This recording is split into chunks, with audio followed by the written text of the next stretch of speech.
માતા પિતાની સેવા સૌથી મોટું પુણ્ય. એક ગામમાં રવિ નામનો યુવાન રહેતો હતો. તે શહેરમાં નોકરી કરતો અને પોતાના માતા પિતાને ગામમાં એકલા છોડીને ગયો હતો. શરૂઆતમાં તે રોજ ફોન કરતો, પણ ધીમે ધીમે કામમાં વ્યસ્ત થઈ ગયો અને વાતચીત ઓછી થવા લાગી. એક દિવસ તેની માતા બીમાર પડી. હું તેને હોસ્પિટલમાં લઈ ગયો. ડોક્ટર, બેટા તારી માં બહુ યાદ કરે છે. શું થયું પપ્પા, મમ્મી ઠીક છે ને? એ બસ તને યાદ કરે છે. બેટા, દવા કરતા વધુ તારો સાથ જરૂરી હતો. માં, હું આવી ગયો. રવિ મારા દીકરા, માં તમે કેમ છો? હું તમને ખૂબ યાદ કરી. હવે સારું લાગે છે દીકરા.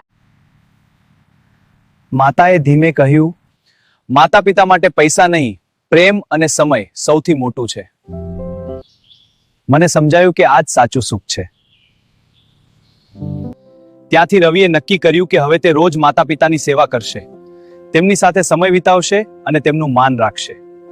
કારણ કે માતા પિતાની દવા સેવા છે અને તેમની દુઆ જીવનની સૌથી મોટી શક્તિ છે. हमारे चैनल को लाइक करो, सब्सक्राइब करो.